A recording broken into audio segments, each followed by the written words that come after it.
اچھا بھئی، مستثنی کی بحث ہم نے شروع کی تھی بھئی. آپ نے پڑھا کہ مستثنی دو قسم پر ہے، ایک متصل ہے اور ایک منقطع ہے. متصل وہ ہے جس کو الا اور اس کے اخوات کے ذریعے متعدد سے نکالا جائے بھئی، اور وہ متعدد یا لفظاً ہوگا یا تقدیراً. بھئی وہ مستثنی منہ وہ کبھی لفظوں میں مذکور ہوگا اور کبھی مذکور نہیں ہوگا. وہی اسی کی بات کر رہے ہیں، لفظاً ہوگا یا تقدیراً ہوگا. اور مستثنی منقطع بھی اسی طرح ہے، یعنی الا کے بعد واقع ہوتا ہے لیکن غیر مخرج عن متعدد، وہ متعدد سے نکالا کیونکہ وہ ان میں پہلے سے داخل ہی نہیں ہوتا. اور پھر تو مستثنی متصل کی مثال جیسے جاء القوم الا زیدا، اور مستثنی منقطع کی مثال جاء القوم الا حمارا. اور پھر میں نے بتایا تھا مستثنی کا اعراب 4 قسم پر ہے بھائی. اس کے لیے وہ نقشہ یاد کر لیں، بڑی آسانی ہو جائے گی. بھائی سب سے بتلایا تھا استثناء کے لیے انہوں نے 11 الفاظ ذکر کیے ہیں بھائی. الا ہے، ما خلا ہے، عدا ہے، ما خلا، ما عدا، لیسا، لا یکون، غیر، سوا، سوا اور حاشا. الا میں تفصیل ہے. آگے کیا آیا؟ خلا، عدا، ما خلا، ما عدا، لیسا، لا یکون. ان کے بعد مستثنی منصوب ہوگا. البتہ خلا اور عدا کے اندر بعض کیا کہتے ہیں؟ مجرور ہوگا. اور اسی طرح غیر، سوا، سوا اور حاشا ان کے اندر بھی ان کے بعد مستثنی مجرور ہوگا. البتہ حاشا میں بعض کیا کہتے ہیں؟ منصوب ہوگا. اور الا کے اندر تفصیل ہے. اگر الا استثناء کے لیے آئے تو سب سے پہلے آپ یہ دیکھیں کہ مستثنی متصل ہے یا منقطع. اگر منقطع ہو تو منصوب، اگر متصل ہے پھر دو حال سے خالی نہیں، وہ کلام موجب میں ہوگا یا غیر. اگر کلام موجب میں ہو تو بھی منصوب. بھئی کلام موجب کس کو کہتے ہیں؟ جس میں نفی نہیں ہے، استفہام نہ ہو. اور اگر غیر موجب میں ہو پھر دیکھیں مستثنی منہ پر مقدم ہے یا مقدم نہیں. اگر مقدم ہے تو بھی منصوب ہوگا، اگر مقدم نہیں تو پھر دو حال سے خالی نہیں. مستثنی منہ مذکور ہوگا یا مذکور نہیں. اگر مذکور ہے تو اس صورت میں دو اعراب، دو وجہیں ہیں جائز ہیں، بدل بنانا بھی اور نصب پڑھنا بھی. اور پسندیدہ زیادہ کیا ہے؟ بدل بھائی. اور اگر مستثنی منہ غیر مذکور ہو تو پھر اس صورت میں اعلی حسب العوامل. بھائی صورت سمجھ میں آئی بھائی؟ دیکھو کتنے آسانی سے یاد ہو جاتا ہے بھائی. جی، اور گزشتہ سبق میں صاحب کافیہ نے آپ کو بتلایا تھا کہ مستثنی یہی آخری صورت بھائی یہ کس میں آئی ہے؟ مستثنی متصل ہے. کلام کون سا ہے؟ غیر موجب ہے. مستثنی مقدم بھی نہیں ہے اور مستثنی منہ مذکور نہیں ہے. تو یہ کلام غیر موجب کے اندر انہوں نے کہا بھائی مستثنی منہ غیر مذکور ہو اور کلام کون سا ہو؟ غیر موجب. اور اس کو مستثنی مفرغ کہتے ہیں بھائی. سمجھ میں آیا؟ یعنی عامل کو فارغ کر دیا گیا. کس کے لیے؟ مستثنی منہ سے کہ میں عمل کرنے سے وہ کیا کر دیا گیا بھائی. مستثنی منہ کو جب حذف کر لیا اب اس کے بجائے وہ کس میں عمل کرے گا؟ مستثنی میں. تو کہتے ہیں غیر موجب کے اندر ایسا ہونا چاہیے لیفید، تاکہ یہ کلام کیا کرے؟ فائدہ بھی دے. اس لیے کہ کلام موجب میں ایسا ہو تو پھر وہ عموماً فائدہ نہیں دیتا بھائی. سمجھ میں آیا؟ کلام میں دیکھیے بھائی میں نے کہا ما ضربنی الا زید، میری پٹائی نہیں کی مگر کس نے؟ زید نے. ما ضربنی اصل میں ہے ما ضربنی احد. مستثنی منہ محذوف ہے اور اس کا وہ فاعل بن رہا تھا تو جب اس کو حذف کر دیا اب اس کا اعراب کس کو دے دیا؟ زید، یعنی مستثنی کو دے دیا. تو یہ لہذا اب اس صورت میں کیا معنی ہوا؟ کسی نے میری پٹائی نہیں کی سوائے زید کے. معنی ٹھیک ہے بھائی، یہ ممکن ہے یعنی کوئی بھی پٹائی نہ کرے، صرف کون کرے؟ زید کرے متکلم کی.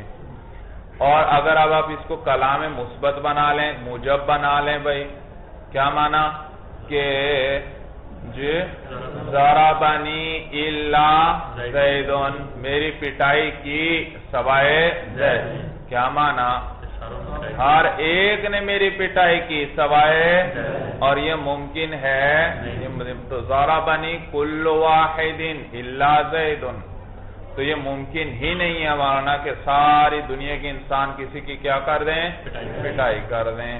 تو مستثنی منہ جو عام ہم نے نکالا، ضربنی کل واحد کیا نکالا، عام نکالا، لیکن اگر کوئی قرینہ موجود ہو جو ہمیں بتلا دے کہ خاص جماعت مراد ہے، تو پھر اس صورت میں کلام موجب کے اندر بھی ایسا جائز ہے بھائی۔ سمجھ میں آیا بھائی؟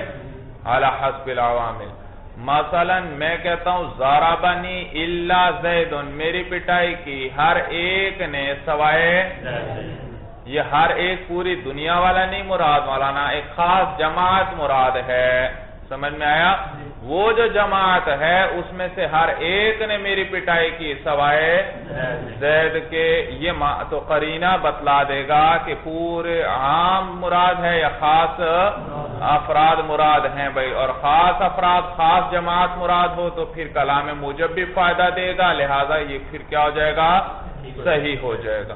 یہی بات صاحب کافیہ بھی کرنے لگے ہیں، دیکھیے بھائی۔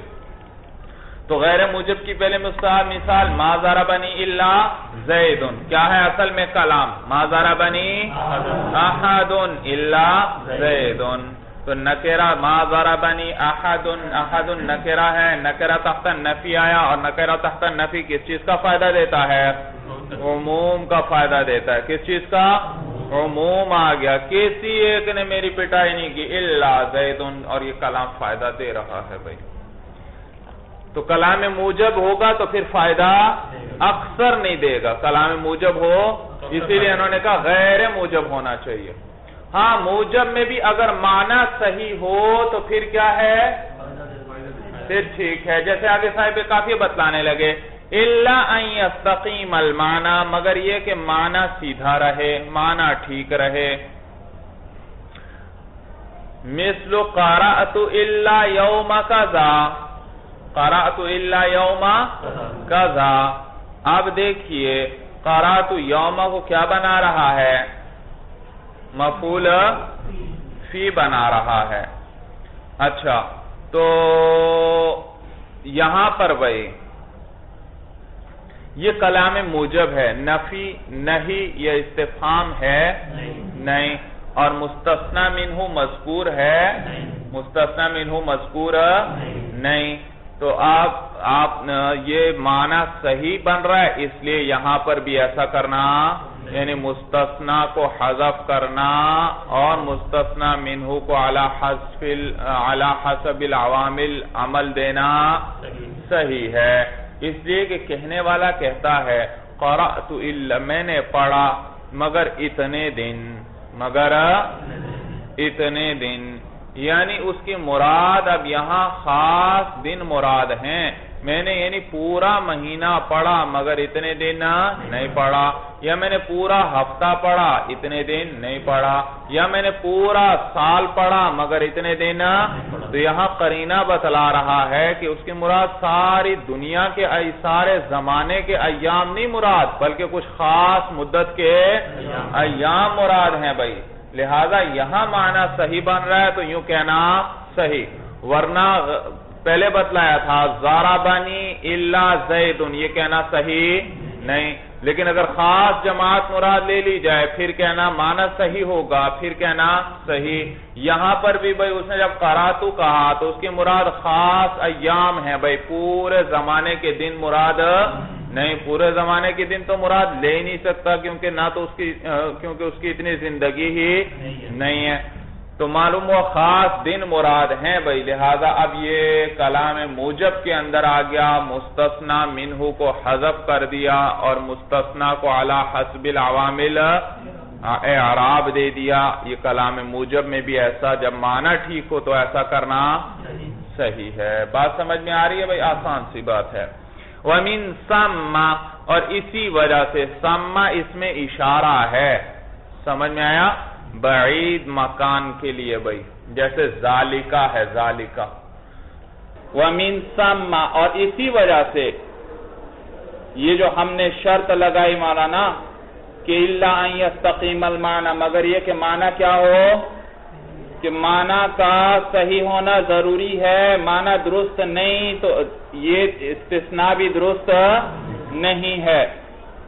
تو اسی وجہ سے کہ یہ جو ہم نے استقامت معنی کی شرط لگا دی لم یجوز جائز نہیں ہے. ما زال زید الا عالما یہ جملہ کہنا درست نہیں ہے بھائی. وَمِن ثَمَّ اور اسی وجہ سے لم یجوز جائز نہیں ہے. ما زال زید الا عالما زید ہمیشہ سے ہے. بھائی زالہ کا کیا معنی ہوتا ہے جی؟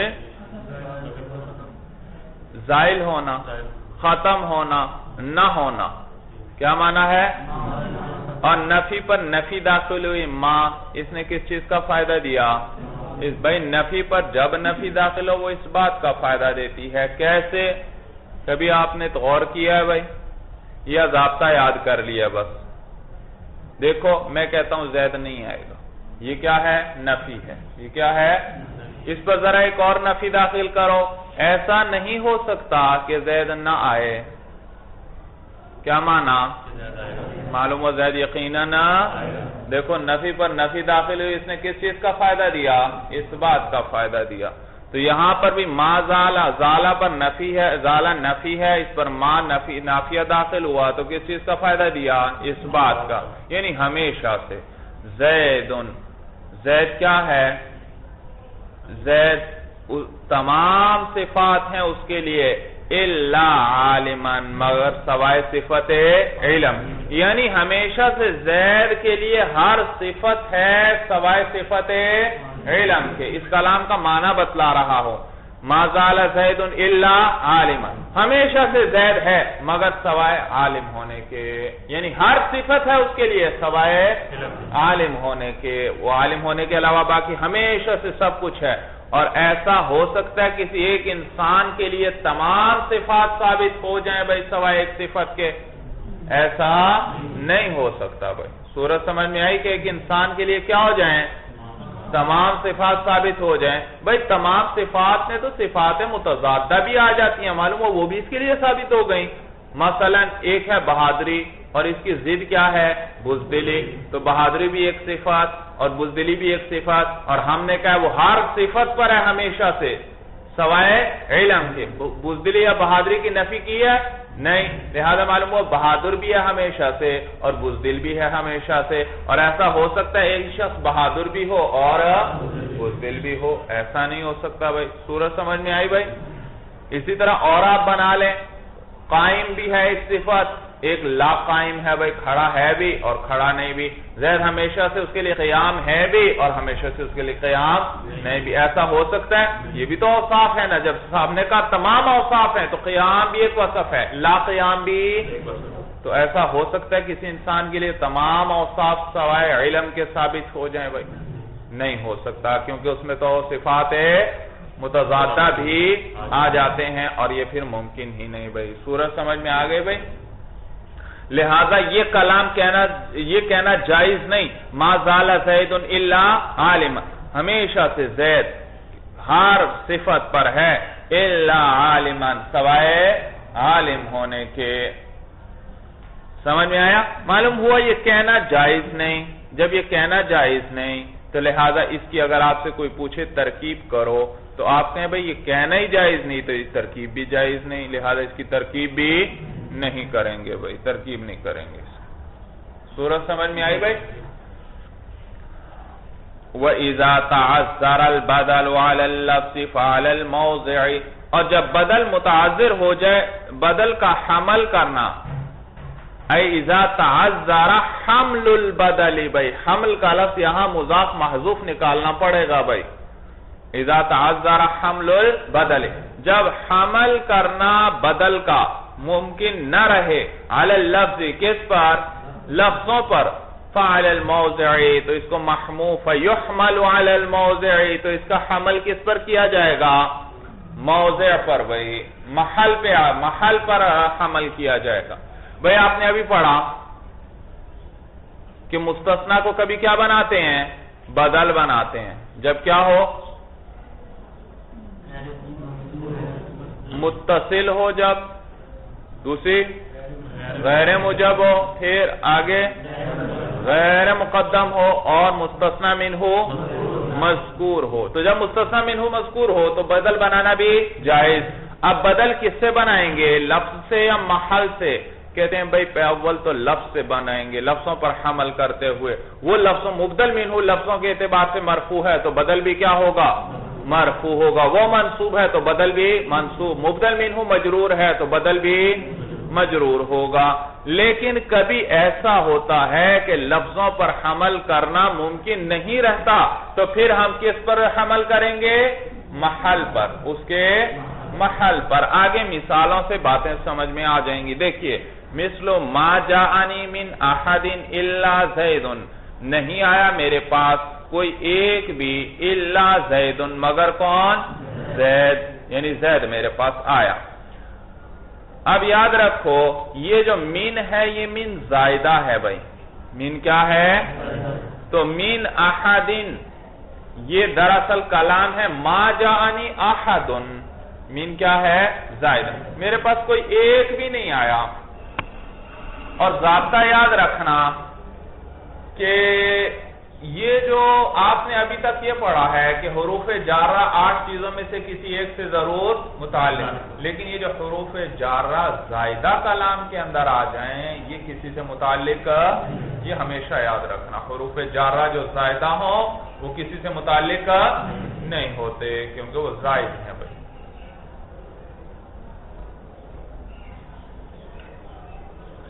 اور ساتھ ساتھ یہ بات بھی یاد رکھنا، ابھی آپ نے پڑھا کہ خلا اور عدا کبھی جر بھی دیتے ہیں. آپ نے یہ بھی پڑھا حاشا بھی جر دیتا ہے بھائی. پڑھا یا نہیں بھائی؟ یاد رکھنا خلا، عدا اور حاشا جب جر دیں گے کسی سے متعلق نہیں ہوں گے بھائی، کسی سے متعلق نہیں ہوں گے. اسی طرح لعل اور لولا یہ بھی کبھی جر دیا کرتے ہیں، یاد رکھو یہ بھی اس وقت کسی سے متعلق نہیں ہوں گے بھائی. سورت سمجھ میں آ گئے بھائی؟ حروف جارہ زائدہ کسی سے متعلق، خلا، عدا اور حاشا بھی جب جر دے رہے ہیں کسی سے متعلق نہیں ہوں گے. اور کیا بتلایا آپ کو؟ لولا اور لعل بھی کبھی کیا کرتے ہیں؟ جر دیتے ہیں. اس وقت یہ بھی کسی سے متعلق. اسی طرح یاد رکھو ربا جارہ ہے، جر دیتا ہے، لیکن یہ بھی کسی سے متعلق. بعض اس کو متعلق بناتے ہیں، اکثر کہتے ہیں متعلق نہیں ہوگا بھائی.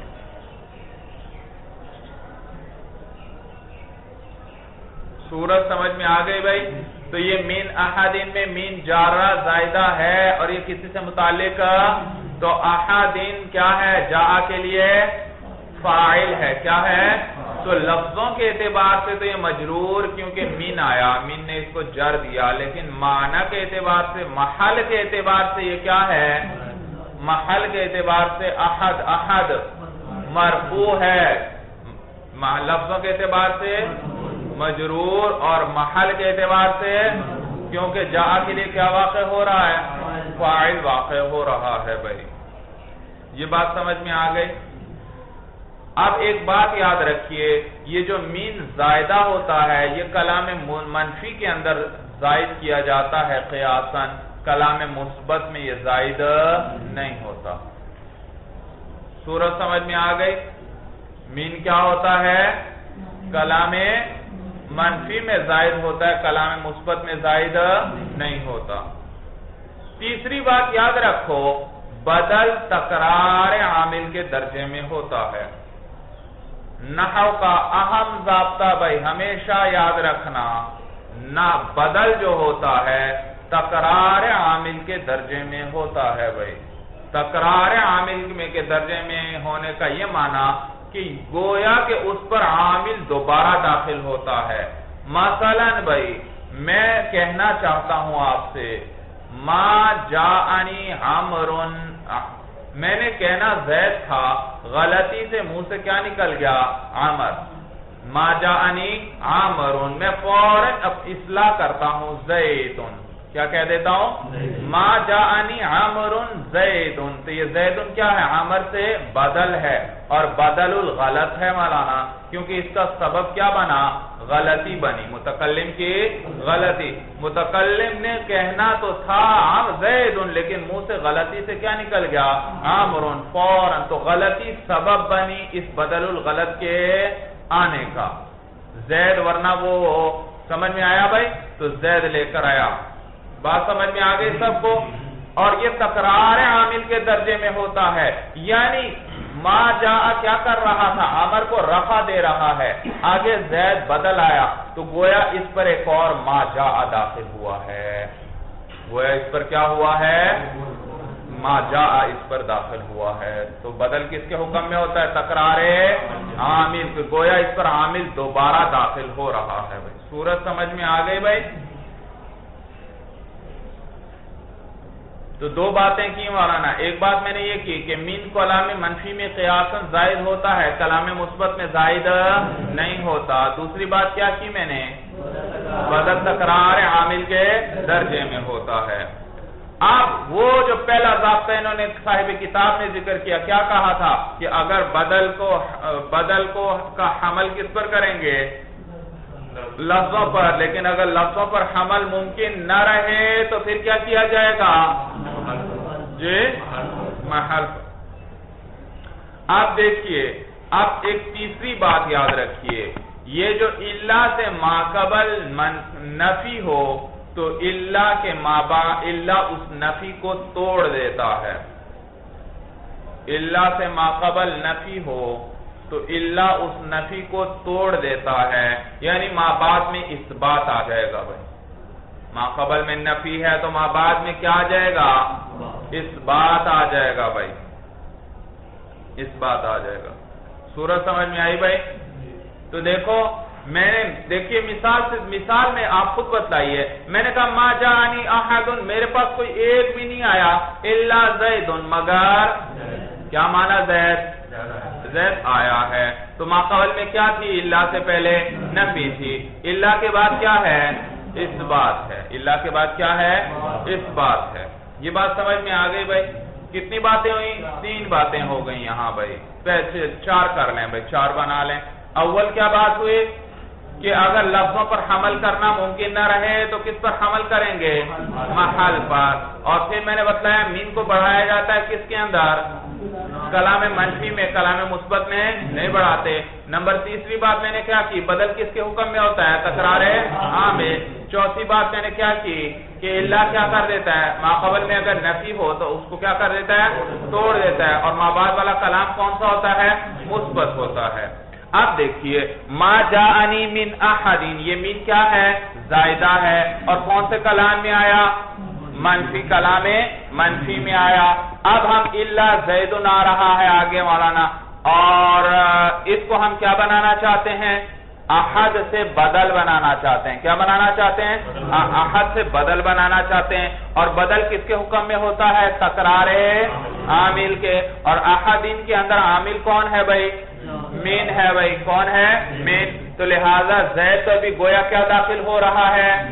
اگر اس کو بدل بنائیں گے تو گویا اس پر مین داخل ہوگا۔ لفظوں پر اگر حمل کریں گے تو الا من زیدین، اور ما قبل میں کلام منفی تھا تو الا کے بعد کون سا کلام آیا ہے؟ مثبت۔ تو اب گویا کہ مثبت کلام کے اندر آپ کیا کر رہے ہیں؟ مین کو زائد ماننا لازم آئے گا۔ مین کا کیا لازم آئے گا؟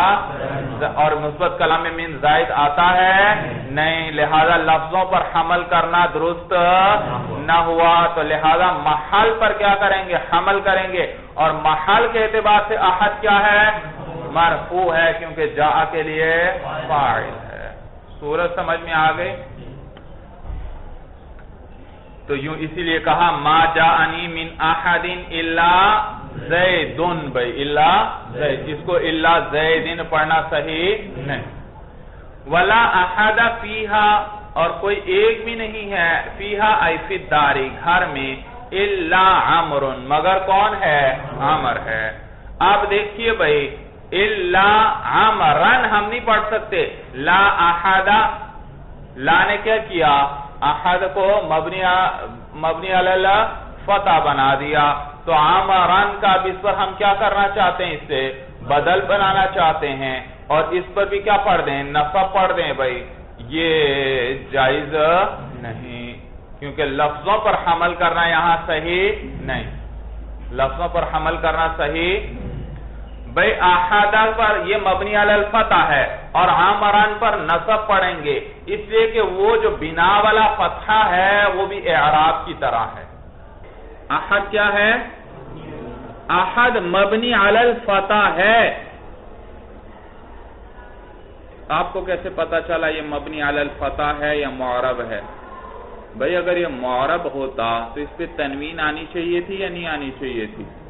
لا احدن ہونا چاہیے تھا، سمجھ میں؟ کیونکہ مانع تنوین کتنی چیزیں ہیں، الف لام ہے یا اضافت ہے، یا الف لام ہے اس پر نہیں، اور اضافت ہو رہی ہے اس کی، تو اس پر کیا آنی چاہیے تھی، تنوین، لیکن تنوین اس پر نہیں آ رہی، لا احد کیا آپ کہہ رہے ہیں، لا احدن نہیں کہہ رہے، تو جب اس پر تنوین نہیں آ رہی معلوم ہوا یہ کیا ہے، مبنی ہے، یہ مبنی ہے مولانا، معلوم ہوا وہ کیا ہے، مبنی علی الفتح ہے۔ تو وہ مبنی علی الفتح ہے، الا عمرا نہیں پڑھنا بھائی، اس پر اگر ہم محل پر کیا کریں، محل پر حمل کریں تو الا عمرا نصب پڑھنا پڑے گا بھائی، سمجھ میں آیا؟ اس لیے کہ وہ بنا جو اس کا فتحہ ہے وہ اعراب کی طرح ہے، وہ کس کی وجہ سے آیا، اللہ کی وجہ سے، تو وہ اسی طرح ہے جیسے کامل کے آنے پر سے کیا آیا کرتا ہے، اعراب کیا آتا ہے، تو وہ بنا والا فتحہ کس کے مشابہ ہے، اعراب کے مشابہ ہے، تو لہذا یہاں بھی اعراب اس کے جیسا دیں گے، تو بدل بناتے ہوئے کیا پڑھیں گے، الا عمرا، لیکن مولانا یہ جائز نہیں بھائی، لفظوں پر حمل کرنا جائز، الا عمران پڑھنا جائز نہیں، کیوں؟ اس لیے کہ لا عمل کیوں کر رہا ہے، نفی کی وجہ سے، لا کیوں عمل کر رہا ہے، نفی کی وجہ سے، اور اللہ نے اس نفی کو آ کر توڑ دیا، اللہ نے اس نفی کو آ کر کیا کر دیا، توڑ دیا۔ سورج سمجھ میں آ گئی بھائی؟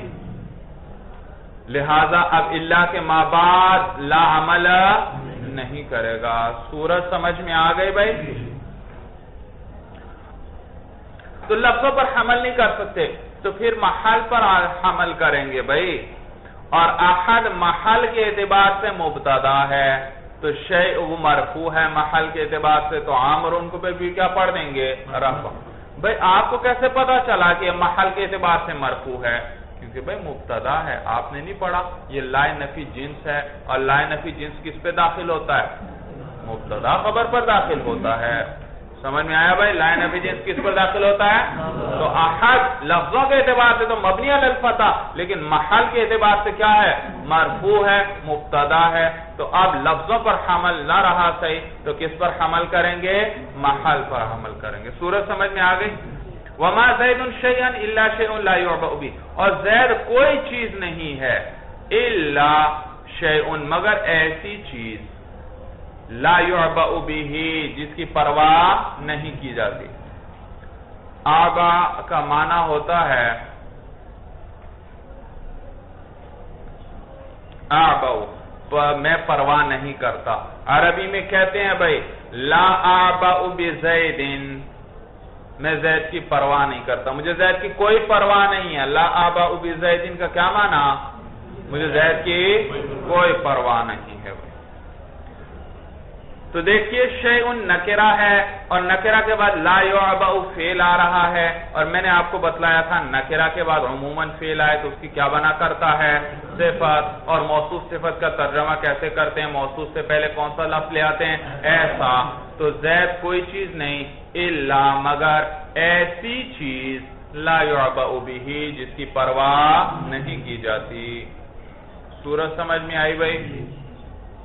بھئی یہ شیء کی صفت ہے، یہ شیء کی صفت کیوں لائے، پہلے یہ وجہ سن لیں، اس لیے کہ آپ کو پتا ہے کہ مستثنی منہ سے ہم نے کس کو نکالنا ہے، مستثنی، کیا کس کو نکالنا ہے، تو لازمی بات ہے مستثنی منہ کے اندر تعدد کا ہونا ضروری ہے، بغیر اس میں تعدد نہیں تو پھر اس کا نکالنا بھی مستثنی کا اس سے صحیح، پھر تو لازم آئے گا استثناء الشیء عن نفسہ ہی لازم آئے گا بھائی.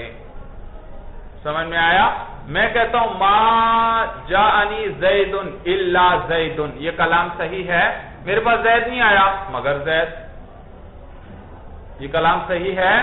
یہ تو صحیح نہیں، اس لیے کہ یہ تو استثناء الشیء عن نفسہ ہی ہے. مستثنیٰ بھی کون؟ مستثنیٰ منہ بھی کون؟ زید. مستثنیٰ بھی کون؟ زید. زید سے زید کو اخراج ہو رہا ہے، یہ ممکن ہے نہیں. میرے پاس زید نہیں آیا مگر زید آیا. بھئی اللہ سے ماقبل کیا ہے؟ زید کے آنے کی نفی ہے، اور اللہ کے بعد کیا ہے؟ زید کے آنے کا اس بات ہے. یہ تو تناقض لازم آیا بھائی. صورت سمجھ میں آئی بھائی؟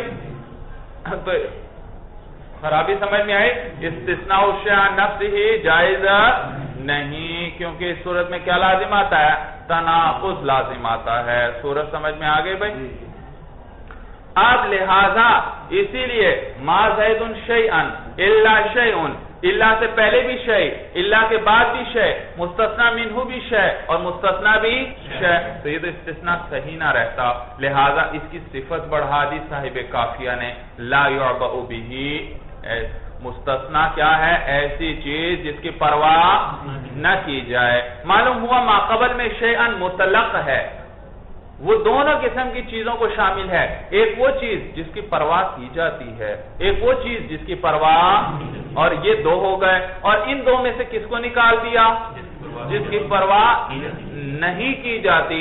تو کون سی رہ گئی چیز؟ جس کی پرواہ کی جاتی ہے. صورت سمجھ میں آ گئی؟ تو اب استثناء الشیء عن لفظہ ہی بھی لازم نہیں آیا. یہ سب کو بات سمجھ میں آ گئی؟ تو کہتے ہیں زید ایسی چیز، کوئی چیز نہیں مگر ایسی چیز جس کی پرواہ نہیں، یعنی زید ایسا ہے جس کی پرواہ نہیں کی جاتی. یہ بات سمجھ میں آ گئی؟ اب شیئن کو ہم نے شیئن کے محل سے بدل بنانا ہے. کیا بنانا ہے؟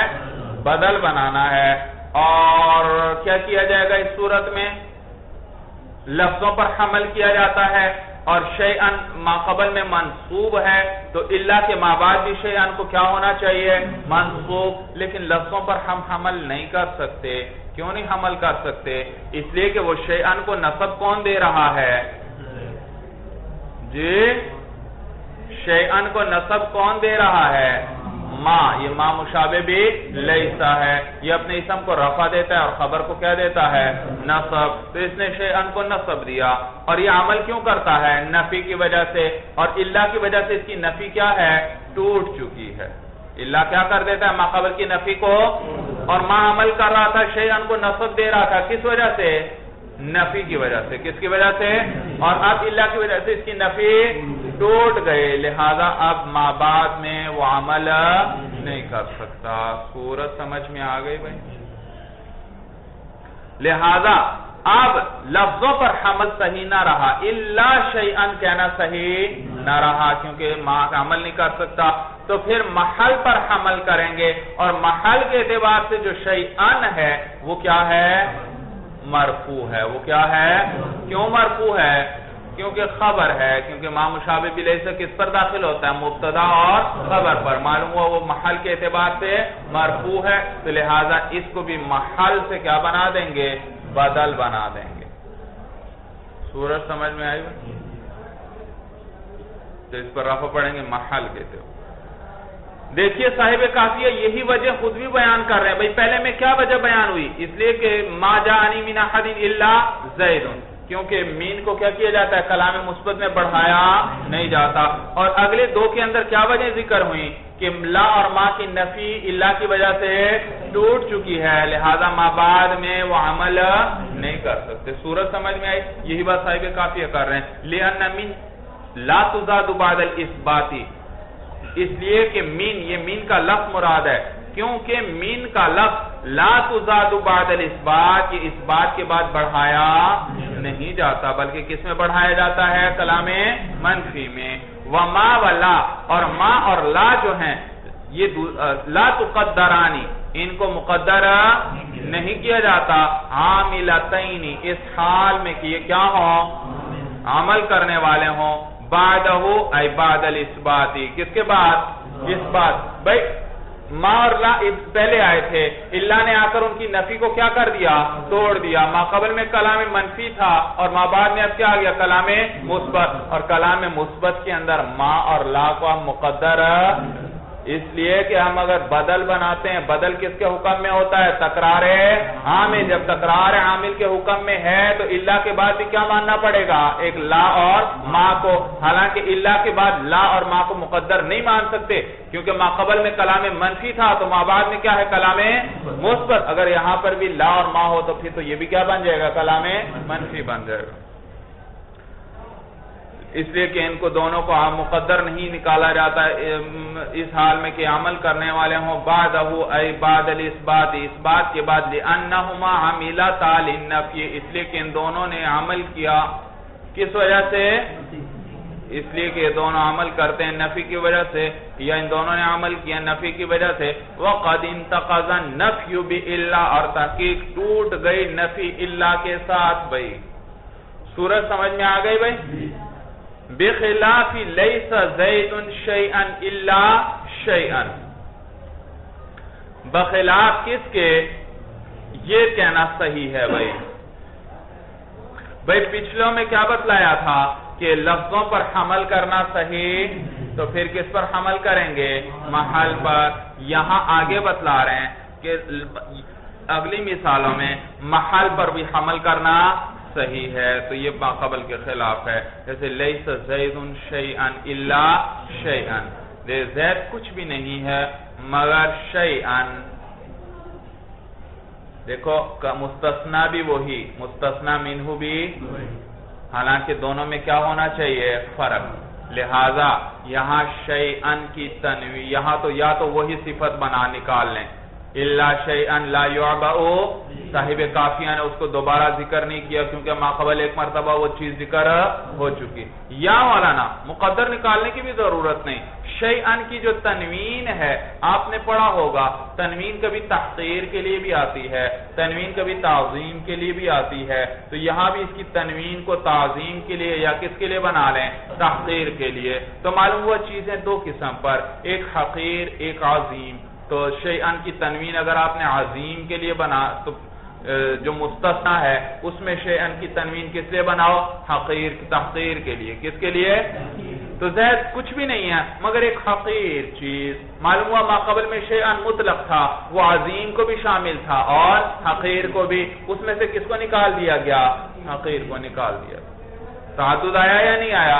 یا مولانا شیئن کی تنوین کو تعظیم کے لیے بنا لو، جو مرضی بنا لیں بھائی، تو ایک چیز باقی رہ جائے گی اور ماقبل میں کیا آ جائے گا؟ تعدد بھی آ جائے گا۔ صورت سمجھ میں آئی بھائی؟ تو دیکھیے بھائی لیس زید، لیس فعل افعال ناقصہ ہے، زید اس کا اسم ہے، شیئن کو یہ کیا ہے؟ اس کی خبر ہے، اور لیس اپنے اسم کو رفع دیتا ہے اور خبر کو نصب، اور الا شیئن، الا کے بعد کیا آ رہا ہے؟ مستثنی، اور اس کو ہم بدل بنا رہے ہیں کس سے؟ شیئن سے، اور یہاں لفظوں پر حمل کرنا صحیح ہے، لفظوں پر حمل کرنا۔ اشکال آپ کے ذہن میں آئے گا فوراً بھائی کہ بھائی لیسا بھی تو عمل نفی کی وجہ سے کر رہا ہے، اور اللہ نے اس نفی کو کیا کر دیا؟ کر توڑ دیا۔ جب توڑ دیا تو اللہ کے مابعد اس کو عمل نہیں کہتے ہیں۔ نہیں بھائی صاحب کافی آپ کو خود آگے بتلانے لگے ہیں کہ یہ عمل نفی کی وجہ سے نہیں کر رہا، یہ عمل فعل ہونے کی وجہ سے کر رہا ہے۔ کس وجہ سے؟ فعل ہونے کی وجہ سے۔ ٹھیک ہے نفی تو ٹوٹ گئی لیکن اس کا فعل ہونا تو ابھی بھی باقی ہے بھائی۔ تو اللہ نے صرف اس کی نفی توڑی ہے، اس کے فعل ہونے کو اللہ ختم نہیں کر سکتا، صرف نفی ٹوٹی ہے، فعل ہونا اس کا اب بھی باقی ہے، تو یہ بعد میں عمل کرے گا اور شیئن کو نصب دے دے گا۔ تو یہ لِأَنَّهَا عَمِلَتْ لِلْفِعْلِيَّةِ، اس لیے کہ اس نے عمل کیا کس کی وجہ سے؟ فعل ہونے کی وجہ سے۔ وَلَا أَثَرَ فِيهَا لِنَقْضِ مَعْنَى النَّفْيِ، فِيهَا ضمیر کس کو راجع کریں؟ جی فی انتقاض عملها، لیسا کے عمل کا ٹوٹنا بھائی، لیسا کا عمل کا ٹوٹنا، تو اور کوئی اثر نہیں ہے فیہا، لیسا کے عمل کے ٹوٹنے میں، لیسا کے عمل کے ٹوٹنے میں کوئی دخل نہیں، کوئی اثر نہیں، کس چیز کا؟ لنقض معنی نفی، نفی کے معنی کے ٹوٹنے کا. نفی کا معنی ٹوٹ رہا ہے الا کی وجہ سے، لیکن اس نفی کے معنی کے ٹوٹنے کا لیسا کے عمل کے ٹوٹنے پر کوئی اثر نہیں پڑتا، یعنی اس کی وجہ سے اس کا عمل ٹوٹے گا نہیں، کیونکہ وہ عمل کس وجہ سے کر رہا ہے. عبارت بھی سمجھ میں آ رہی ہے یا نہیں؟ جی. تو کوئی اثر نہیں پڑے گا اس میں. کیوں؟ لبقاء الامر العاملتی ہی لاجلہ، بوجہ باقی رہنے کے اس لبقاء الامر، باقی رہنے اس امر کے، العاملتی کے عمل کرنے والا ہے، ہی ضمیر کس کو راجع ہے؟ لیسا کو. کس کو راجع ہے؟ لیسا کو. بھئی آپ نے پڑھا ہے یا نہیں پڑھا کہ اس میں فاعل کے لیے بھی کیا چاہیے؟ جیسے فعل کے لیے فاعل چاہیے، اس میں فاعل کے لیے بھی کیا چاہیے؟ فاعل چاہیے. یہ ہیا اس کا العاملہ کے فاعل ہے. بھئی صورت سمجھ میں آ گئی؟ بھئی سمجھ میں آئی بات کہ نہیں آئی؟ بھئی آپ نے پڑھا صفات دو قسط پر ہے، ایک صفت بحال ہی ہے، ایک صفت بحال متعلق ہی. بھئی کافیہ میں تو یہ بحث آگے آئے گی، ہدایت النحو میں آپ پڑھ چکے ہیں. بھئی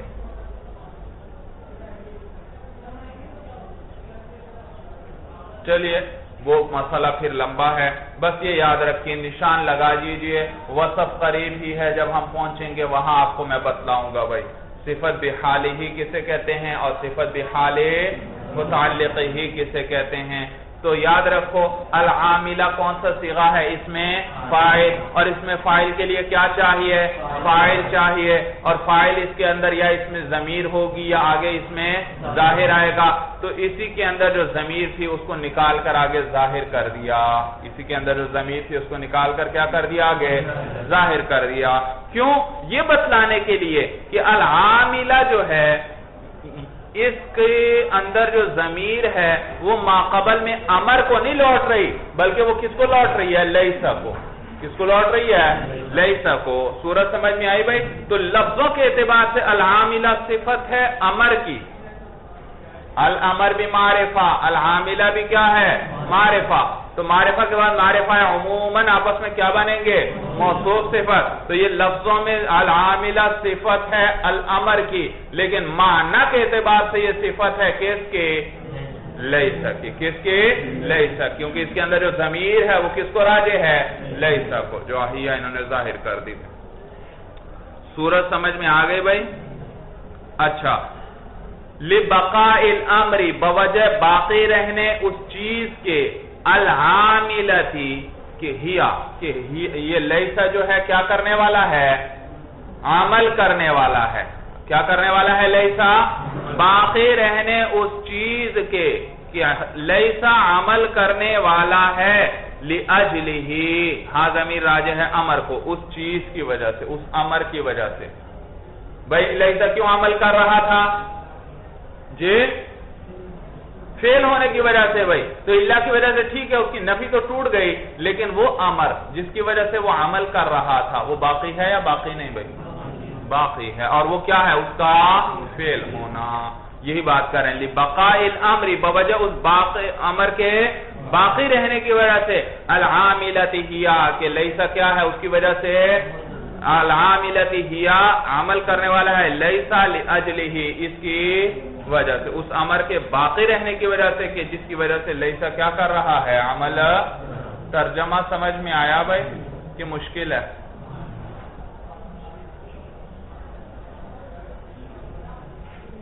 دیکھو بھائی العاملتی، الامر کو چھوڑ دو، العاملتی عمل کرنے والا ہے کون؟ ہیا. کون عمل کرنے والا ہے؟ لیسا. لأجلہ اس کی وجہ سے، اس امر کی وجہ سے، وہ امر جس کی وجہ سے لیسا عمل کرنے والا ہے. لأجلہ اس العاملۃ لیسا عمل کرنے والا ہے کون؟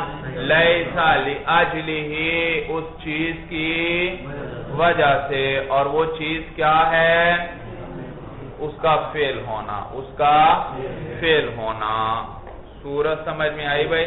تو لیسا عمل کرنے والا ہے اس امر کی وجہ سے، وہ امر باقی ہے. وہ امر کیا ہے؟ باقی ہے لبقاء الامر العاملتی بوجہ باقی رہنے اس امر کے العاملتی ہی وہ امر وہ صفت دیکھو صفت بنانی ہے نا ایک ضمیر بھی ہم نے لوٹانی ہے اس کو وہ امر کے عمل کرنے والا ہے لیسا لأجلہ اس کی وجہ سے وَمِن ثَمَّ اسی وجہ سے جائز ہے یہ ترکیب لیسا زید الا قائما کیا ترکیب ہوگی لیسا حرف فعل افعال نصب زید اس کا اسم الا حرف استثناء قائما اس کی خبر لیسا اپنے اسم اور خبر سے مل کر جملہ اسمیہ جملہ فعل ہے بھائی جملہ فعلیہ خبریہ ہوا تو لیسا کی خبر کس کے بعد آ رہی ہے اللہ کے بعد اور لیسا اس کو نصب دے رہا ہے تو اب آپ یہ نہ کہیں لیسا کی نفی ٹوٹ چکی ہے لہذا اس کو عمل نہیں کرنا چاہیے کیونکہ یہ نفی کی وجہ سے عمل نہیں کر رہا بلکہ کس وجہ سے عمل کر رہا ہے فعل ہونے کی وجہ سے